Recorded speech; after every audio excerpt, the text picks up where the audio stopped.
बहरी जो सरकार है, जो कम से कम यहाँ से हमको लगता है कि हम लोग की आवाज़ भी विधानसभा में अभी गूंज रहा होगा। उन लोग वहाँ तो बैठ करके आराम से एसी का मजा ले रहे हैं माननीय शिक्षा मंत्री और मुख्यमंत्री महोदय। लेकिन बहुत सारे विद्यालय ऐसे हैं सर जहाँ पे मात्र एक शिक्षक के भरोसे चल रहा है।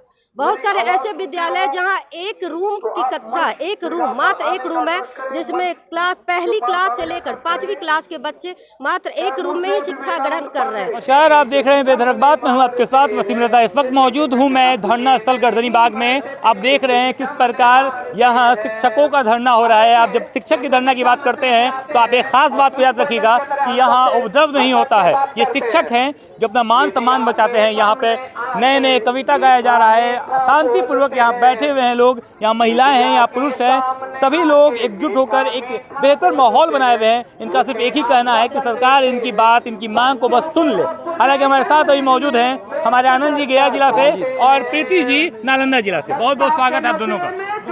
आपको भी सर, आपको भी चैनल को बहुत स्वागत है, क्योंकि आप इतनी ठंड में भी, रात में भी आकर के हम लोग का कवरेज किए, इसीलिए हम सबसे पहले आपको धन्यवाद देते हैं। और सबसे पहले मीडिया भाई के कारण ही आज तक हम लोग का बहाली ये चल रहा है, इसलिए आप लोग का तो शिक्षक बहाली के लिए बहुत विशेष योगदान है। और मेन बात यह है सर कि हम लोग यहाँ पे गर्दनी बाग में 29 तारीख से, जब से शीतकालीन सभा चल रहा है, उस टाइम से यहाँ धरना पे बैठे हुए हैं। मेन हम लोग का मकसद ये है कि एक गूंगी बहरी जो सरकार है, जो कम से कम यहाँ से हमको लगता है कि हम लोग की आवाज़ भी विधानसभा में अभी गूंज रहा होगा। उन लोग वहाँ तो बैठ करके आराम से एसी का मजा ले रहे हैं माननीय शिक्षा मंत्री और मुख्यमंत्री महोदय। लेकिन यहाँ हम लोग कड़ाके की ठंड में रात बिताए हैं और उसके बाद भी यहाँ पे आ करके कर रहे हैं, लेकिन फिर भी उन लोग तानाशाह हो गए, इसीलिए हम लोग के बात को सुन के भी अनसुनी रवैया अपना रहे हैं। प्रीति जी, रात में ठंड ज्यादा थी, पुरुष ने तो अपना काम कर लिया था, चादर उधर लगा के लेके थे, लेकिन महिलाओं को बहुत ज्यादा दिक्कत होती होगी खुले आसमान के नीचे। कैसी दिक्कत हुई, क्या परेशानी हुई बताइए। बिल्कुल बहुत दिक्कत हुई, समझिए किसी तरीके से पूरी रात गुजारी गई है। वो तो जो कष्ट हुआ है, जो हमारे साथी और हम ही लोग महसूस कर सकते हैं, वो हमारे शिक्षा मंत्री जी या माननीय मुख्यमंत्री जी को तो समझ में नहीं आएगा। शायद समझ में आता भी होगा तो वो उसको एक्सप्रेस नहीं करना चाहते हैं, क्योंकि वो हमारे एज ए गार्जियन स्वरूप है। फिर भी अपने बच्चों का दर्द उनके पास शायद पहुंच नहीं रहा है, या पहुंच भी रहा है तो उसका जो कुछ है, जो उसके लिए कुछ करना नहीं चाहते हैं। आज सदन में भी मैंने सुना है कि 1.25 लाख शिक्षकों की बहाली की बात चल रही थी, लेकिन आज तक 1.25 लाख शिक्षक क्या, एक भी शिक्षक जो है अपने विद्यालय में नहीं पहुंच पाए। तो ये किस तरह के 1.25 लाख शिक्षक की बात है। धरना पर बैठे रहेंगे तो विद्यालयों का क्या होगा। बिल्कुल, बहुत सारे विद्यालय ऐसे हैं सर जहाँ पे मात्र एक शिक्षक के भरोसे चल रहा है। बहुत सारे ऐसे विद्यालय जहाँ एक रूम की कक्षा, एक रूम, मात्र एक रूम है, जिसमें पहली क्लास से लेकर 5वीं क्लास के बच्चे मात्र एक रूम में ही शिक्षा ग्रहण कर रहे हैं। अब इससे समझिए कि वो बच्चे, जो पहली क्लास के बच्चे भी वही सुन रहे हैं, दूसरी क्लास के बच्चे भी वही सुन रहे हैं, 5वीं क्लास के बच्चे भी वही सुन रहे हैं, तो उससे किस तरह की शिक्षा उनको मिलेगी।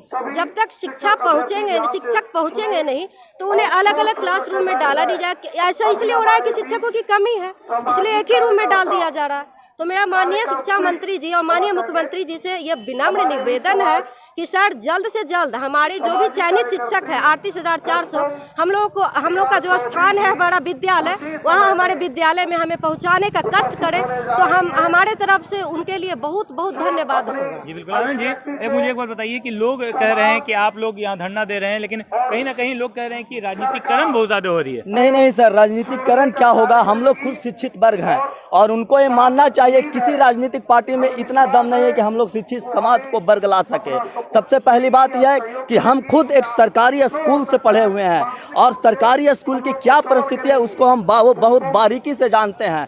1 to 5 से लेकर के मैं प्राथमिक स्कूल के पढ़ा और उसके बाद वहाँ से मेरा 6 में सिलेक्शन जवाहर नवोदय विद्यालय में हुआ था।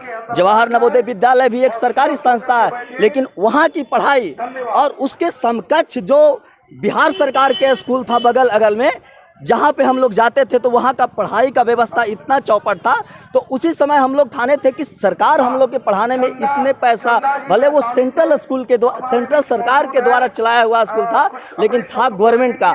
हमें निर्माण करने में कम से कम गवर्नमेंट का 10 से 15 लाख खर्चा हुआ था। तो हम सोचे कि इतना पैसा सरकार खर्च की है ना, तो इस खर्च को अपने गांव में जा कर के जो सरकारी स्कूल की हालत बेहतर सबसे ख़राब है उसको थोड़ा सा सुधार किया जाए। इसी के लिए हम यहाँ BEd MAd करके। एक बात बताइए मुझे कि अगर यहाँ जो सरकार अनसुनी हो गई, बहरी होगी, आप जो कह रही हैं, अगर सरकार शीतकालीन लोगों का अभी तक धरना, सॉरी माफ कीजिएगा, विधानसभा शीतकालीन सत्र चल रहा है, अगर शीतकालीन सत्र में आपकी बात नहीं सुनी गई तो आप क्या कीजिएगा? तो ये जो आपका धरना अनवरत चलता रहेगा। बहुत सारी महिलाएं और हमारे पुरुष भाई साथी जो है यहाँ तक बोल रहे हैं कि अगर हमारा चयन कुछ दिन के अंदर अगर हमें नियुक्ति पत्र नहीं मिलेगी तो हम आत्महत्या भी कर सकते हैं। बहुत सारे हमारे साथी जो है आत्मदाह करने की भी बात कर रहे हैं, क्योंकि वो लोग घरेलू हिंसा की भी, बहुत सारी महिलाएं घरेलू हिंसा का शिकार हो रही हैं।